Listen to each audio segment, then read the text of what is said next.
नमस्कार, मैं हूं सौरभ चंद्र केसरी और अपने यूट्यूब चैनल में आपका स्वागत करता हूं। आज मैं आपके लिए मूल संकल्पना या फिर एवोगैड्रो संख्या इस टॉपिक से प्रश्न लेकर के आया हूं जो प्रीवियस ईयर में आया है। एक वीडियो में अगर क्लियर नहीं होगा तो 2 वीडियो में मैं कर दूंगा। क्वेश्चन ज़्यादा है लेकिन कंसेप्ट सेम है, तो मैं कंसेप्ट पर भी ध्यान दूंगा एमसीक्यू कराने के साथ साथ। लेकिन मैंने इससे पहले आपको कहा था, अगर मेरे वीडियो को रेगुलर फॉलो कर रहे हैं तो, कि आपको कुछ प्रमुख तत्वों के परमाणु भार अर्थात द्रव्यमान संख्या याद करना होगा, तभी आप आणविक द्रव्यमान, जिसे हम अणु भार कहते हैं, आप निकाल पाएंगे। बिना अणु भार ज्ञात किए न आप तत्वों की प्रतिशतता निकाल सकते हैं और ना ही मोल संकल्पना। तो पहला ही जो प्रश्न है वो प्रश्न है कि कार्बन और हाइड्रोजन के परमाणु द्रव्यमान क्रमशः हैं, तो 12 और 1। कार्बन का परमाणु क्रमांक 6 होता है, जबकि परमाणु भार अर्थात द्रव्यमान संख्या क्या होता है, 12। हाइड्रोजन का परमाणु क्रमांक भी 1 होता है और परमाणु भार भी 1 होता है, तो 12 यूनिट 1 यूनिट, ये आंसर हो गया। क्लियर है? ये तो प्रश्न पूछ दिया ठीक ठीक परमाणु द्रव्यमान से ही। इसी परमाणु द्रव्यमान को परमाणु भार भी लिखा जा सकता है, तो कन्फर्म आप रहिए, इसमें कन्फ्यूजन ना रहे आपको।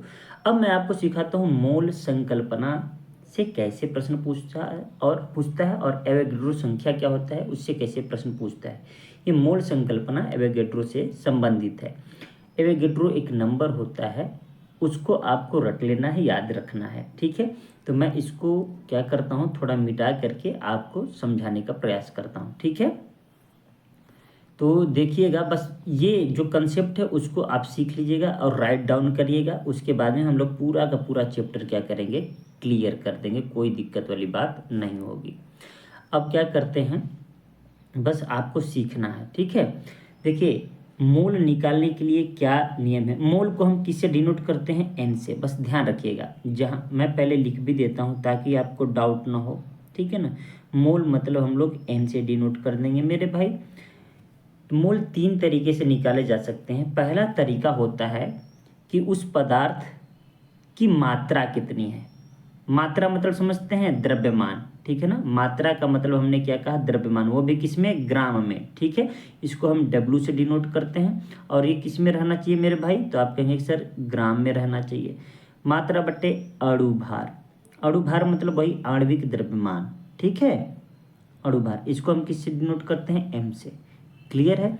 मतलब आपको यह याद रखना है कि n बराबर डब्ल्यू बाई एम, इससे होता है। जैसे सवाल क्या दे सकता है, दे देगा मेरे भाई कि 20 ग्राम, ध्यान से सुनिएगा, 20 ग्राम NaOH, ये NaOH लिख सकता है, या बोल देगा कास्टिक सोडा। इसका क्या नाम है, कास्टिक सोडा।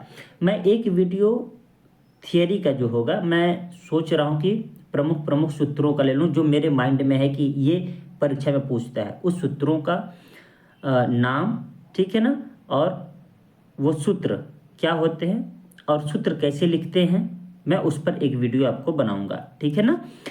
ये NaOH कह देगा कि 20 ग्राम NaOH में मोलों की संख्या बताइए, या तो पूछ देगा आपसे मोलों की संख्या बताइए, अणुओं की संख्या, परीक्षा में ऐसे हिंदी में पूछा है, ठीक है ना। तो मोलों की संख्या कैसे निकालेंगे, देखिए ग्राम दिया है ना, मात्रा दी है ना मेरे भाई, तो मात्रा को लिखेंगे 20। अब अणु भार कैसे निकालेंगे, तो अणु भार के लिए आपको क्या याद होना चाहिए, द्रव्यमान संख्या, मतलब परमाणु द्रव्यमान, जिसको हम परमाणु भार बोलते हैं। तो सोडियम का कितना होता है, 23। ऑक्सीजन का कितना होता है, 16। हाइड्रोजन का कितना होता है, 1। जब जोड़ेंगे तो अणु भार आ गया 40, तो यहाँ पर 40 लिखेंगे। अब ये कितना हो जाएगा, 40, 20/40, 1/2, मतलब 0.5 मोल इसका आंसर हो जाएगा। मेरी बात समझ में आ रही है आपको। तो ये हो गया मोलों की संख्या निकालने का। तो आप राइट डाउन करिए, इसको तुरंत लिख लीजिए। दूसरा तरीका क्या होता है, मैं वो आपको बता देता हूँ। दूसरा, ये तो पहला है, ज़्यादातर आपको यही मिलेगा। दूसरा क्या मिलेगा मैं वो बता देता हूँ। दूसरा मिलेगा कि NTP पर, या फिर लिखेगा STP पर, ठीक है ना, एक सूत्र दे देगा, एक यौगिक दे देगा कि आयतन में कितने मोल होंगे। तो जब मेरे भाई आयतन में देगा तो ये V आयतन हो गया, और STP या NTP पर जो मात्रा है वो 22.4 लीटर आपको लिखना है। याद रह जाएगा। ये क्या होगा, लीटर में होगा। ठीक है मेरे भाई, आयतन भी लीटर में, ये भी लीटर में, क्लियर रहेगा। और तीसरा आपसे पूछ क्या सकता है, तीसरा कण से पूछेगा। तो n बराबर आपको क्या लिखना है, n नॉट बटे एन ए। ये जानते हैं ये n नॉट क्या है, यही है एवोगैड्रो संख्या। दे देगा कि एवोगैड्रो संख्या किसको डिनोट करते हैं, आपको ऑप्शन में ऐसे भी लिख देगा तो कन्फ्यूजन में इसको नहीं लिखना है, n पे नीचे रहेगा। ठीक है ना, तो ये n नॉट, इसको हम एवोगैड्रो संख्या कहते हैं। याद रखिएगा ये जो Na है ये भी एवोगैड्रो संख्या ही है। क्या है, ये संख्या है। तो यहाँ पर कणों की संख्या लिखेगा तो हम लिखेंगे, और यहाँ Na इसका वैल्यू लिखेंगे। इसका वैल्यू कितना होता है, तो आपको याद रखना 6.022 इंटू 10⁻23। ये आपको याद रखना है मेरे भाई, रट लीजिएगा। अगर ये तीनों याद है तो आप सवाल को उड़ा लेंगे। तो उम्मीद करता हूँ आप इसको लिख लिए होंगे, सवाल को उड़ाते हैं। ठीक है ना, आपको सभी सवाल इसी पर मिलेंगे। अगर एक दो सवाल मिला इस पे तो ठीक है, नहीं तो मैं अपने से बनाकर दे दूंगा। ये भी इम्पॉर्टेंट है, याद रखिएगा। ठीक है ना, डिनोट किससे करते हैं, इससे करते हैं, याद रखिएगा ये दोनों से। नेक्स्ट प्रश्न की ओर बढ़ते हैं। देखिए प्रश्न हमारा है, कह रहा है कि ऑक्सीजन के एक अणु का द्रव्यमान है। अब ध्यान से सुनिएगा, ऑक्सीजन के एक अणु का द्रव्यमान पूछा है हमसे। ठीक है, अब आप बताइएगा ऑक्सीजन का एक अणु मतलब ये ऑक्सीजन का एक अणु है। ठीक है, अब कह रहा है इसका द्रव्यमान बताइए। तो हम क्या लिखे हैं, n बराबर W/m, यही सीखे हैं पक्का। अच्छा ये बताइएगा इसका अणु भार कितना हो जाएगा। तो हमने बताया कि ऑक्सीजन का मेरे भाई होता है 16। तो अणु में कितने परमाणु हैं, 2 हैं। तो 16 दूनी 32 हो जाएगा कि नहीं। W का मान हमको निकालना है, ये 32 हो गया। ठीक है ना। अच्छा ये क्या है, तो आप कहेंगे कि मोलों की संख्या। तो ये जो मोलों की संख्या है आपको याद रख लेना है, 1 मोल, अभी जो मैं बताया एवोगैड्रो संख्या ना वही है, 1 मोल बराबर 6.022 गुणे 10⁻23 कण। कण मतलब अब देखिए यहाँ पर परमाणु भी हो सकता है मेरे भाई, ठीक है ना, अणु भी हो सकता है, ठीक है ना, या आयन भी हो सकता है, या कण भी, कुछ भी बोले। ठीक है, तो आप कहेंगे 1 मोल में 6.022 गुणे 10⁻23 अणु होते हैं, चाहे परमाणु होते हैं, चाहे आयन होते हैं। आपको ये चीज करना है, क्लियर है, याद रह जाएगा। अब देखिए मैं सिखा रहा हूँ जो उसको आपको सीखना है। अच्छा सर ये तो मोल है, तो मोल तो दिया नहीं है सवाल में, बिल्कुल सही बात कहा है आपने। अगर मोल नहीं दिया है मेरे भाई तो बताइए हमें अणु का तो दिया है ना। देखिए पूछा ना एक अणु का द्रव्यमान, तो हम अणु बराबर निकाल सकते हैं क्या, ये इधर अगर आएगा तो भाग हो जाएगा कि नहीं।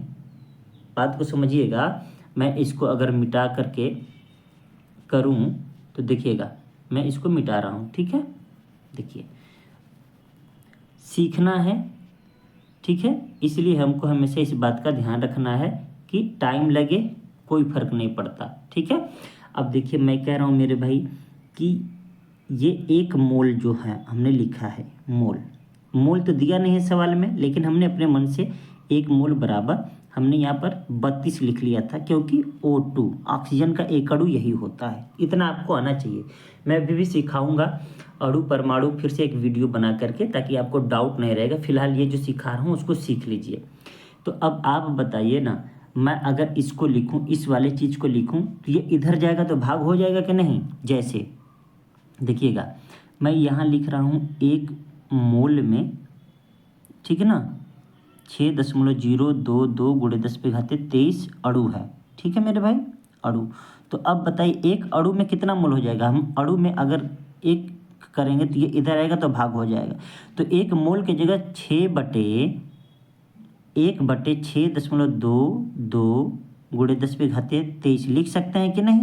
तो बस मैं यही सिखाना चाहता था कि मैं इसके जगह क्या लिख देता हूँ, 1/, अणुओं की संख्या लिख रहा हूँ 6.022 इंटू 10⁻23 ग्राम। मेरी बात समझ में, ग्राम ने मतलब इतने अणु बराबर W।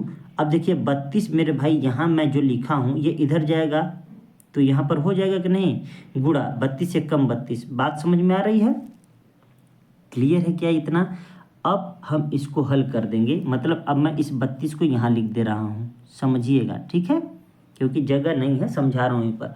अब ये जो नीचे 10 पे घाते 23 है मेरे भाई, जब ऊपर जाता है तो ये 10 पे घाते -23 हो जाएगा। इतना क्लियर है? इतना तो आपको आता ही होगा। अगर नहीं आएगा तो कमेंट में लिखिएगा कि सर नहीं समझ में आ रहा है ये टॉपिक, मैं वाइट बोर्ड पर एक वीडियो आपके लिए बना दूंगा, ठीक है ना। अच्छा, अगर मैं 6 से भाग दूं तो 6 5 30, 5 से ज़्यादा आएगा ना, तो 5 से ज़्यादा एक ही ऑप्शन में देखिए दिख रहा है 5.3, है ना। ये 32 है, 32 में 6 से भाग दे रहा हूँ, अंदाजा है, देख लीजिए अप्रॉक्सीमेट। तो 6 5 30, 5 प्लस जाएगा, तो option number D is right answer. अब फिर से मिटा करके समझा देता हूँ। देखिए, कह रहा ऑक्सीजन के एक अणु, तो मेरे भाई ये परमाणु होता है और ये अणु होता है, ठीक है ना। अगर परमाणु कहता है तो ये 16 हम लिखते, अणु कह रहा है तो क्या लिखेंगे 32। परमाणु भार को जोड़ के अणु भार निकालते हैं, तो ये कितना हो गया मेरे भाई 32। क्लियर है? यहाँ पर मोलों की संख्या नहीं दिया है मेरे मित्र, इसलिए एक अणु का द्रव्यमान पूछ रहा है तो याद रहे मोल की जगह हमेशा, अगर अणु का द्रव्यमान पूछे, परमाणु का द्रव्यमान पूछे, तो 1/6.022 गुणे 10 पे घाते 23 आपको लिखना है। ये चीज़ें आपको याद रख लेनी है। जब मोल नहीं दिया रहेगा मेरे भाई तो आपको अणु की जगह क्या लिखना है 1/, इतना, फिर क्या लिखेंगे W/m। m का वैल्यू आपको 32 दिया था, मैंने 32 लिख दिया, पक्षांतर किए तो 32 यहाँ आ गया, और 32 में 6 से भाग दिए तो 5.33 आया, ये प्लस था उधर गया ऊपर गया तो माइनस आ गया, तो ऑप्शन डी।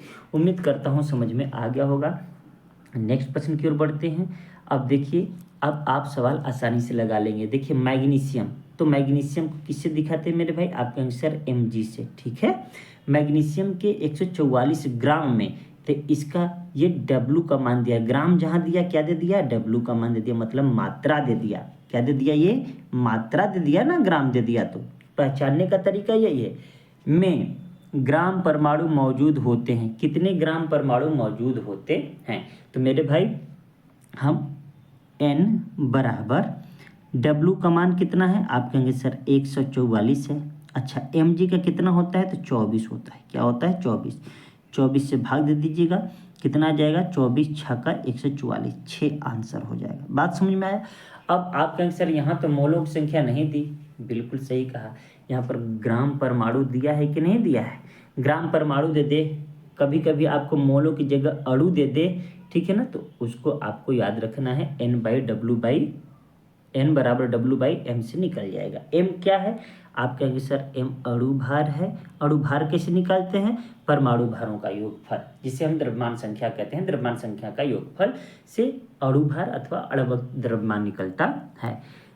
जो जैसे अब अणु भार मैं हिंदी ही बोल रहा हूँ क्योंकि ज़्यादातर व्यूअर मेरे हिंदी वाले हैं, इसको एटॉमिक मास बोलते हैं परमाणु भार को, ठीक है ना। और जब हम अणु भार की बात करते हैं मॉलिक्यूलर वेट बोलते हैं, ठीक है ना। उम्मीद करता हूँ समझ में आया होगा। आगे बढ़ते हैं, ठीक है।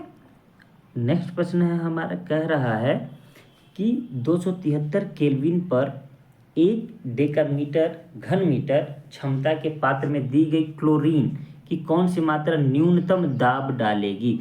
तो न्यूनतम दाब वही डालेगी जिसकी मात्रा न्यूनतम होगी। अब आपको देख लेना है ये कितना है 6.023, ये अणु है, ध्यान दीजिएगा, ये ग्राम है, ये ग्राम है, ये मोल है, तो मोल तो सबसे बड़ा होता है, क्लियर है ना। तो ये तो क्या करेगा, दाब अधिकतम डालेगी, ठीक है ना। अब इन दोनों ग्रामों में तुलना अगर करूं तो ये तो बड़ा है, तो ये तो अधिकतम डालेगा इन दोनों के अपेक्षा। न्यूनतम की बात हुई है। अब हमको पता होना चाहिए कि 1 मोल में इतना होता है, ठीक है ना, 23 होता है, हालांकि 21 है, तो इसका मतलब 100 गुना कम है। ये 6.022 लिखूं चाहे 3 लिखूं, गुणे 10 पे घाते 23 होता है, लेकिन यहाँ पर 21 है मेरे भाई, तो ये 100 गुना कम है ना, है कि नहीं। 100 गुना कम है, मतलब अगर हमारे पास जो 1 ग्राम है, जो 1 ग्राम है वो क्या है, इससे बड़ी है, लेकिन ये देखिए 1 ग्राम से भी कितना 100 गुना कम है। ये 1 मोल में 100 गुना कम है, ये 1 ग्राम में सबसे कम है। इसका मतलब सबसे छोटी यूनिट हमको दिख कहाँ रही है, ऑप्शन सी में, तो ये ऑप्शन सी ही क्या लगेगा, सबसे कम, अर्थात न्यूनतम दाब डालेगी। ये देखिए आपके मानसिक अभिरुचि जैसा प्रश्न है, कितना दिमाग आप लगा सकते हैं। क्लियर है? आगे बढ़ते हैं। नेक्स्ट प्रश्न है हमारा, नेक्स्ट प्रश्न है, कह रहा है ऑक्सीजन का ग्राम आणविक द्रव्यमान। देखिए आणविक द्रव्यमान दिया है, मॉलिक्यूलर वेट, इसी को हम अणुभार बोलते हैं, ठीक है ना। कितना है? 32। ऑक्सीजन का मतलब ये O2 का वैल्यू है 16 दूनी 32। बात समझ में आ गया? ये क्या है? अणुभार मतलब M का वैल्यू। ध्यान दे दीजिएगा, ऑक्सीजन का घनत्व 1.429 1.429 ग्राम पर क्यूबिक सेंटीमीटर है, ठीक है ना।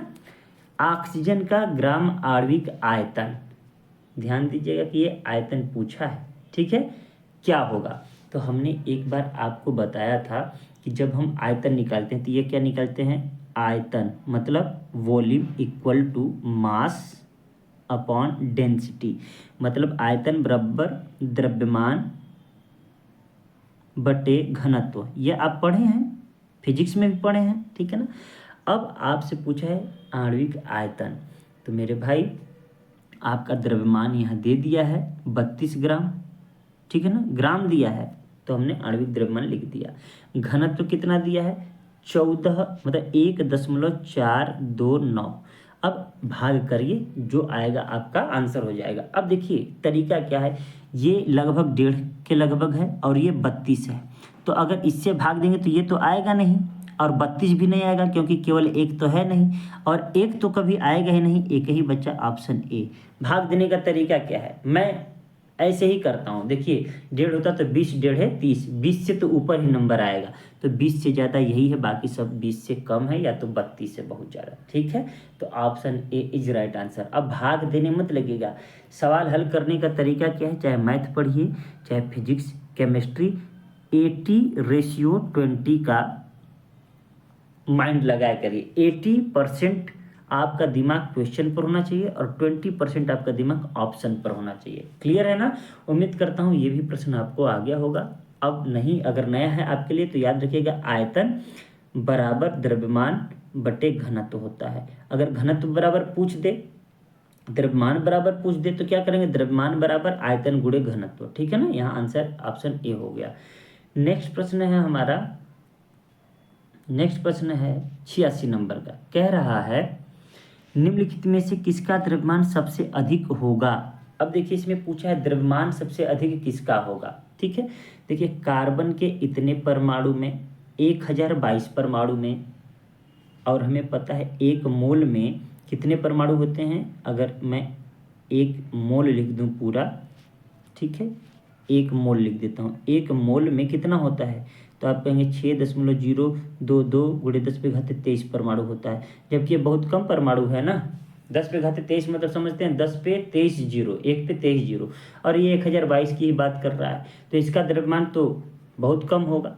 अब देखिए ये भी अणु ही दिया है तो इसका भी बहुत कम होगा। 1 ग्राम लोहा, और यहाँ पर देखिए 0.1 मोल, तो मोल में ही सबसे अधिक होता है द्रव्यमान, आपको पता है 1 ग्राम लोहा में नहीं। क्लियर है? अब कैसे करेंगे भैया? जैसे देखिए ये 1 ग्राम दिया है ना, अगर मैं निकालना शुरू करूं, देखिए N बराबर W/M, N का वैल्यू कितना दिया है? 0.1। W का मान निकालना है, द्रव्यमान ही ना पूछा है, किसका द्रव्यमान सबसे अधिक होगा। M का वैल्यू कितना होता है इसका? तो N का हमने सिखाया है, बताया है, याद भी करा है, ये 14 है, और H का 1 होता है।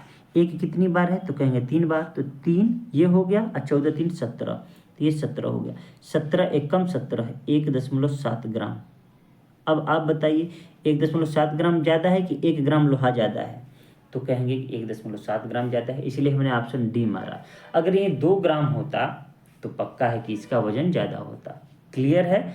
उम्मीद करता हूँ आपको ये समझ में आ रहा होगा। नहीं समझ में आ रहा है तो भी कमेंट करिए कि सर यह चैप्टर नहीं समझ में आया, मैं वाइट बोर्ड पर टाइम निकाल करके स्पेशल वीडियो एक बना दूंगा। हालांकि लाइट की व्यवस्था उतनी अच्छी नहीं मिलेगी, अगर आपको अक्षर दिखेंगे तो उतना ही मेरे लिए काफ़ी होगा। अगर आपको ज़रूर सीखना हो तो बोलिएगा, मैं एक वीडियो इस पर बना दूंगा। नेक्स्ट प्रश्न की ओर बढ़ते हैं। नेक्स्ट प्रश्न है हमारा, कार्बन का द्रव्यमान, परमाणु द्रव्यमान 12 है, ठीक है। कार्बन के 24 ग्राम में अणुओं की संख्या। अब देखिए यहाँ पर जो है ना, हमने कहा ना अणुओं की संख्या पूछ दे परमाणु, लेकिन यहाँ पर हमेशा इसको मोलों की संख्या पूछनी चाहिए। मैं ऐसा क्यों कह रहा हूँ, क्योंकि एक मोल बराबर हमको पता है कि 6.022 गुणे 10⁻23 अणु होते हैं, चाहे परमाणु होते हैं चाहे आयन। लेकिन यहाँ अणुओं की संख्या पूछा है, लेकिन इसके पूछने का मतलब क्या है, मोल ही है, ठीक है ना। क्योंकि जब भी अणुओं परमाणुओं की संख्या पूछेगा तो इस रूप में आंसर देना चाहिए इसको, लेकिन इस रूप में नहीं दिया है ना। तो देखिए n बराबर 24 ग्राम, ग्राम को ऊपर लिखते हैं मेरे भाई और अणु भार को नीचे, तो 12 दूनी 24, 2 आंसर ऑप्शन ए हुआ। बात समझ में आ रहा है। लेकिन जब इंग्लिश वर्जन इसका देखेंगे तो उसमें मोल, नंबर ऑफ मोल पूछेगा, ठीक है ना। यहाँ पर हिंदी में अणुओं की संख्या परमाणुओं की संख्या दे दिया है, तो टेंशन मत लीजिए। अगर इस रूप में दिया रहेगा तो इस रूप में भी आंसर दे सकते थे। 2 मोल में हो गया तो 2 मोल में बस इसका गुणा कर दीजिएगा, आंसर आ जाएगा, ठीक है। अगर यही पूछ देता मेरे भाई कि अब देखिए आंसर कायदे से तो जो मैं बताया हूँ 6 मतलब 10⁻23 वाला होना चाहिए, लेकिन यहाँ पर ऑप्शन ए मिल रहा है, तो हम इसी हिसाब से चल रहे हैं, ठीक है। नेक्स्ट प्रश्न है हमारा, नेक्स्ट प्रश्न कह रहा है, यही है, रिपीट हो गया है प्रश्न, कोई बात नहीं है। नेक्स्ट प्रश्न है हमारा कि SO2 सल्फर डाइऑक्साइड के 0.6 अणु में सल्फर के कितने परमाणु मौजूद हैं।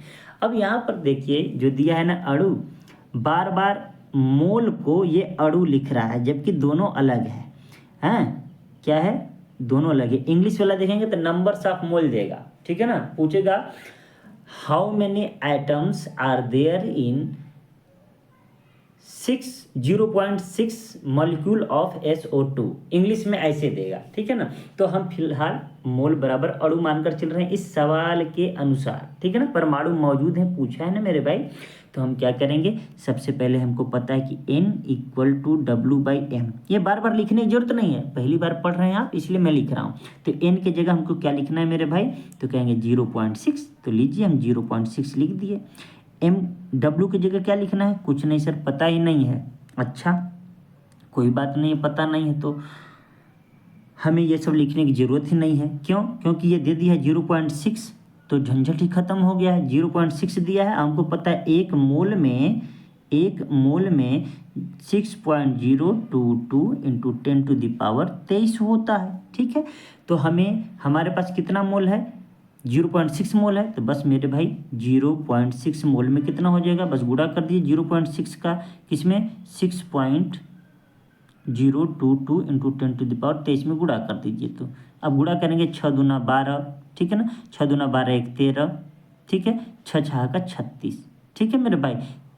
3 1 4 अंक पर दशमलव लगा दीजिए, तो 3.6 × 10⁻23 कहाँ है, तो यहाँ ऑप्शन डी में है। उम्मीद करता हूँ समझ में आपको आया होगा, क्लियर है। यहाँ पर देखिए कंफ्यूज मत, यहाँ 10⁻22 है, यहाँ 10⁻23 है, 10⁻23 वाला ही आंसर सही है, क्लियर है, कोई दिक्कत। अब यहीं पर कह देता कि 2 अणु या 2 मोल में, 2 मोल में कहता है तो 2 से गुणा कर देते इसमें 6.022 × 10⁻23 में 0.6 बोला है, इसलिए हमने इस 2 की जगह क्या लिख दिया, 0.6 लिख दीजिए। 6 6 का 36, पक्का है कि 36 आ रहा है ये 2 जगहों पर, 10⁻23 वाला आंसर होगा, ये हो गया। जब आप सीख जाएंगे ना तो ये जो मैं लिख के हल कर रहा हूँ वो आपको ज़रूरत नहीं पड़ेगी इन तरीके के सवालों में। नेक्स्ट प्रश्न की ओर बढ़ते हैं। नेक्स्ट प्रश्न कह रहा है कि PbO lead oxide plus HCl PbCl2 plus H2O समीकरण पर ध्यान दें। उक्त समीकरण के संतुलन हेतु HCl के कितने मोल्स की आवश्यकता है। कितने मोल्स की आवश्यकता है मतलब ना कि आप जब समीकरण संतुलित कर रहे हैं कि तो आप वह देखिए कि कितने परमाणु हमको और चाहिए। देखिए PbO प्लस HCl, ठीक है ना, एरो PbCl2 प्लस H2O। अब आप देखिए Pb एक है संतुलित है, ऑक्सीजन एक है संतुलित है, H मेरे भाई एक है लेकिन H यहाँ 2 है, Cl यहाँ एक है Cl 2 है, तो हमको संतुलित करना है H को Cl को, तो हम यहाँ पर 2 से अगर गुणा कर दें तो बताइए 2H भी हो गया और 2 Cl भी संतुलित हो गया कि नहीं दोनों पक्षों में। तो यहाँ पर कितना हम किए हैं तो 2 मोल, यही 2 मोल कहा जाएगा, क्लियर है मेरे भाई। समीकरण कैसे संतुलित किया जाता है, नहीं आया तो कमेंट कीजिएगा कि समीकरण संतुलित करना सिखा दीजिए, उस पर एक वीडियो बना देंगे। या मेरे वीडियो की जरूरत क्या है, आप तुरंत लिखिए समीकरण कैसे संतुलित करें, यूट्यूब पर बहुत सारे वीडियो आ जाएंगे, कोई भी टीचर सिखा देगा आपको, ये कोई जरूरी थोड़ी है कि मैं सिखाऊंगा। आप अगर सीखना चाहें तो तमाम यूट्यूब पर वीडियो है, आप जरूर सीख सकते हैं। नहीं समीकरण संतुलित करने आता, तुरंत ये वीडियो देखने के बाद सर्च करिए हाउ टू बैलेंस इक्वेशन, या फिर हिंदी में समीकरण कैसे संतुलित करें, और उसका नोट्स बना लीजिए। क्लियर है, आगे बढ़ते हैं। तो यहाँ पर ऑप्शन 2 हो गया। नेक्स्ट प्रश्न है हमारा, ऑक्सीजन के 0.3 मोल, देखिए अब की बार एकदम सच्चा सच्चा दिया है, सही, अणु की जगह मोल लिखा है, मोल होना चाहिए, का द्रव्यमान क्या है, तो द्रव्यमान बोल रहा है भाई। अच्छा चलिए, तो ऑक्सीजन क्या होता है, O2, ठीक है ना। ऑक्सीजन बोले चाहे ऑक्सीजन अणु बोले तो O2 लिखेंगे। जब ऑक्सीजन परमाणु बोले मेरे भाई तब केवल O लिखना है। क्लियर है।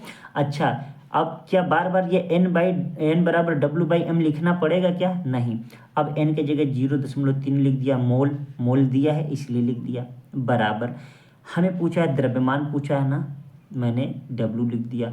अणु भार हमको पता है 32 होता है कि नहीं, m का वैल्यू 32, O का याद रखिएगा 16, यहाँ O2 है तो 16 दूनी 32। अब 32 त्याई कितना होता है, 96, 96 पर 1 दशमलव लगाएंगे तो 9.6 ग्राम।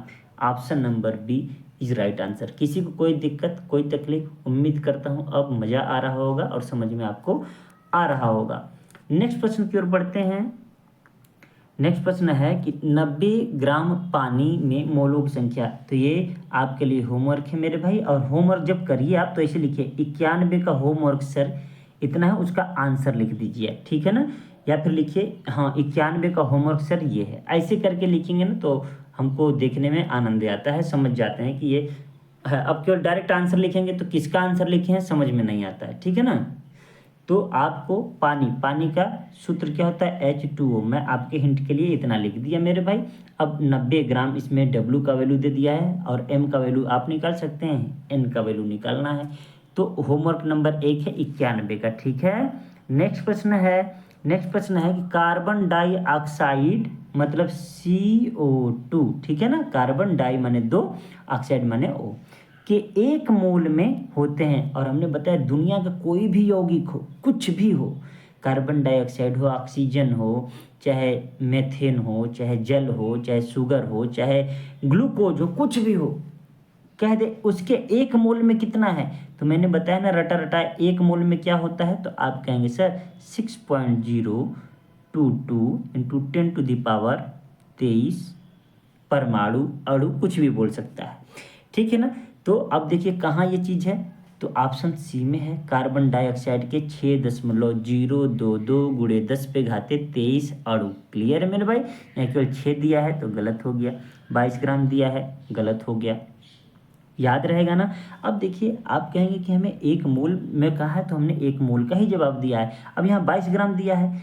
अब देखिए यहाँ पर CO2 में लिखूँ, इसका 12 होता है, इसका 16 दूनी 32 होता है, 44 ग्राम देता तो एक बार हम सही टिक करते भी, ठीक है। 1 मोल में 44 ग्राम हो जाएगा, यहाँ पे हम मान सकते थे, लेकिन यहाँ पर 22 ग्राम दिया है। तो ये भी आपको याद रखना है, 1 मोल में कितना अणु दे दे चाहे ग्राम दे दे तो उसका जो हमको अणु भार निकालना होता है वही होता है। यहाँ पर अणु दिया था ऑप्शन में, तो कार्बन डाइऑक्साइड के 6.022 इंटू 10⁻23। अब कुछ का भी पूछे, मैंने बता दिया एक बार, कोई भी यौगिक दे करके 1 मोल पूछे तो सदैव यही आंसर होगा, याद रख लीजिएगा। आगे बढ़ते हैं। नेक्स्ट प्रश्न है हमारा, नेक्स्ट प्रश्न है 16 ग्राम ऑक्सीजन में ऑक्सीजन के परमाणु पूछा है मेरे भाई। परमाणु मतलब केवल O के बारे में पूछा है। क्लियर है, कितने होते हैं, तो देखिए मेरे भाई यहाँ कितना ग्राम दिया है, तो आप कहेंगे सर 16 ग्राम दिया है, पक्का। तो हमने क्या आपको सिखाया था कि परमाणु पूछा है तो जब N बराबर W/m लिखते हैं, तो जब यहाँ पर परमाणु पूछा है मेरे भाई, मोल की संख्या दिया ही नहीं है, तो हम क्या कर देंगे, इसकी जगह डायरेक्ट आप क्या लिखिए, 1 मिनट मैं ऐसे करता हूँ, मैं N निकाल लेता हूँ क्योंकि ग्राम दिया है, 16 ग्राम दिया है। क्लियर है मेरे भाई, 16 ग्राम दिया है ना, और अणु भार निकालने हमको आता है, बोलिए हाँ। तो कितना है भाई, तो ऑक्सीजन है तो हम लिख देते हैं 16। तो 16 एक कम 16, 1 मोल आया कि नहीं? n बराबर कितना मोल आया मेरे भाई? 1 मोल। और हमको पता है कि 1 मोल में कितने परमाणु होते हैं? 6.022 इंटू 10⁻23। ये देखिए सब प्रीवियस ईयर में आए हुए प्रश्न है, ठीक है ना, ऐसा नहीं कि अपने से ले लिया हूँ। बात समझ में आ रहा है? कोई दिक्कत मुझे लगता है कि आपको नहीं हो रहा होगा।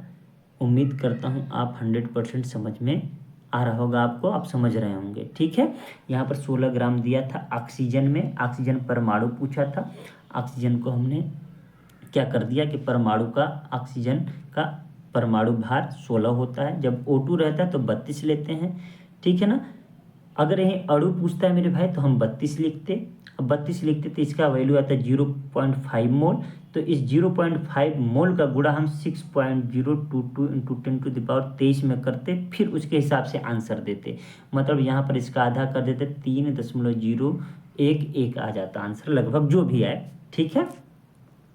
उम्मीद कर रहा हूँ समझ में आ रहा होगा। नेक्स्ट प्रश्न है, देखिए कह रहा है यह देखते हुए ऑक्सीजन के 1 मोल परमाणु का वजन 16 ग्राम है, ओजोन का अणु भार बताइए। अब देखिए ऑक्सीजन का कितना दिया है? 16 ग्राम, क्लियर हो गया। ओजोन का क्या होता है फार्मूला? तो O3। ऑक्सीजन अणु का क्या होता है ऑक्सीजन का? तो O2, ठीक है। अब यहाँ 1 मोल परमाणु पूछा है इसलिए मैंने 16 लिखा। अब यहाँ पर कितना है मेरे भाई? तो कहेंगे 3, तो 16 3 कितना होता है? 48। तो 48 option B is right answer. कोई डाउट? उम्मीद करता हूँ समझ में आ रहा होगा। भाई इसमें साफ साफ दिया है ना, 1 मोल परमाणु का वजन 16 ग्राम है। तो ओजोन का अणु भार क्या होगा? तो भैया जब एक परमाणु का 16 है तो ओजोन में तो 3 परमाणु है, तो 16 3 48। कोई दिक्कत? अब जिनको ओजोन का फार्मूला नहीं पता रहा होगा वो क्या होगा, उनको नहीं आएगा इसका आंसर, ठीक है। तो आगे बढ़ते हैं। नेक्स्ट प्रश्न है हमारा, रसायन शास्त्र में कण अर्थात मोल शब्द का परिचय किसने कराया था? तो ये आपको याद रख लेना है, ओस्टवाल्ड ने कराया था, ठीक है ना। जहाँ पर अणु वाला शब्द लिखे हैं वहाँ पर ओस्टवाल्ड, फिर से यही नीचे लिख लिया, मोल शब्द का परिचय किसने कराया? ओस्टवाल्ड ने। ये फैक्चुअल है, ये आप रट सकते हैं, इसमें कोई कंसेप्ट नहीं है, क्लियर है। आगे बढ़ते हैं भाई। नेक्स्ट प्रश्न है हमारा, रसायनज्ञ के लिए गणना की इकाई क्या है?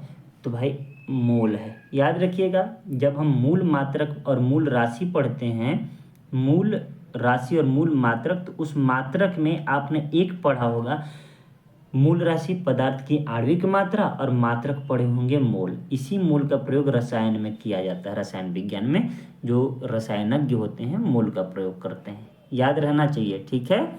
नेक्स्ट प्रश्न है हमारा, एल्यूमिनियम का जो परमाणु द्रव्यमान है, मतलब परमाणु भार 27 है, Al का 27 याद रख लीजिएगा, ठीक है।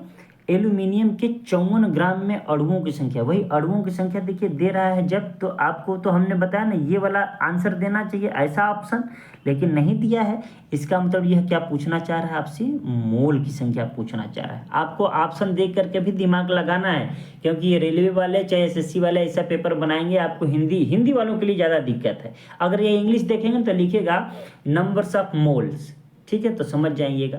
तो अब बताइए आपको ग्राम कितना दिया है? 54 ग्राम। हमने कहा ग्राम को ऊपर लिखते हैं और द्रव्यमान संख्या को नीचे, तो 27 दूनी कितना होता है? 54। तो 2 कहाँ है? ऑप्शन ए में। यही हो गया आपका आंसर। जबकि इसको क्या देना चाहिए था? अणुओं की संख्या दिया चाहे परमाणुओं की संख्या दिया, तो ऑप्शन जानते हैं क्या देना चाहिए था इसको? 1.2044 गुणे 10 पे घाते 24, ऐसे करके आंसर देना चाहिए था इसका। अगर हम वैसे करें तो ये सही आंसर होगा, ठीक है। खैर आपको समझ में आ गया, उतना ही मेरे लिए काफ़ी है। नेक्स्ट प्रश्न है, ये देखिए नेक्स्ट प्रश्न है कि मोल की सही परिभाषा क्या है? अब आपको ये कॉपी पर लिख लेना है, ठीक है। यह पदार्थ के ग्राम परमाणु द्रव्यमान के बराबर होता है, बिल्कुल सही। कैसे? हमने कहा N बराबर W ग्राम में बटे M। ये क्या है? M क्या है? तो द्रव्यमान संख्या, परमाणु द्रव्यमान, यही था ना, परमाणु द्रव्यमान चाहे द्रव्यमान संख्या। तो देखिए ग्राम परमाणु द्रव्यमान है ना, पदार्थ के ग्राम परमाणु द्रव्यमान के बराबर होता है, तो बिल्कुल सही है ऑप्शन ए। दे रहा है कि इसमें दिए हुए पदार्थ के 6.022 × 10⁻20 परमाणु होते हैं। गलत ना, 23 होता है। क्यों, याद है ना सबको? अब तो रटा गया होगा। तो ये गलत हो गया। कह रहा है यह पदार्थ के ग्राम आणविक भार के बराबर होता है। देखिए ग्राम आणविक भार मतलब ग्राम मतलब ये W का वैल्यू दे दिया, आणविक भार मतलब M का वैल्यू दे दिया। यही देखिए, परमाणु द्रव्यमान बोले चाहे आणविक भार बोले चाहे आणविक द्रव्यमान बोले, बातें कही है। तो पहला A और C सेम परिभाषा है, सही है। इसमें दिए हुए पदार्थ के, देखिए यहाँ पर 6.022 × 10⁻23 अणु दिया है ना, तो ये भी सही है। मतलब आपका कहाँ ACD कहाँ है, ACD, तो option A is right answer. किसको किसको समझ में आया यहाँ पर कि यह विकल्प ए सत्य है। क्यों? क्योंकि A, C और D हमारा ऑप्शन सही है। ठीक है, आपको याद रह जाएगा, उम्मीद करता हूँ याद रह जाएगा भाई। अब करीब में पहुँच रहे हैं। नेक्स्ट प्रश्न है आपके पास, ये भी आप लोगों के लिए प्यार से होमवर्क है, और ये होमवर्क नंबर 2 रहेगा आपके लिए 99। आप लिखिएगा 99 का आंसर इतना होगा। ठीक है, कोशिश करिए पूरा सवाल ही लिख दिया कीजिए, ताकि आपके माइंड में वो धंस जाएगा, याद रह जाएगा। क्लियर है? यहाँ पर देखिए N2 है, याद रखिएगा। मैं यहाँ पर हिंट के लिए लिख देता हूँ, N का परमाणु भार द्रव्यमान संख्या 16 होता है। क्लियर है? नेक्स्ट प्रश्न की ओर बढ़ते हैं। नेक्स्ट प्रश्न है हमारा, किसी भी पदार्थ के 1 मोल में मौजूद कणों की संख्या क्या है?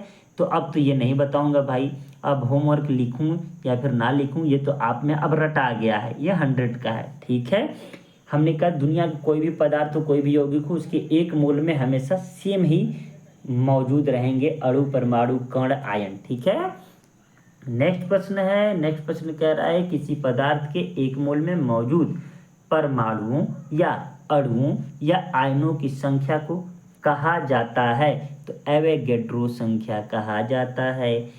हमने बताया ना 6.022 × 10⁻23 अणु हो, परमाणु हो, ठीक है, या आयन हो, इसी को मेरे भाई कण भी कह सकता है।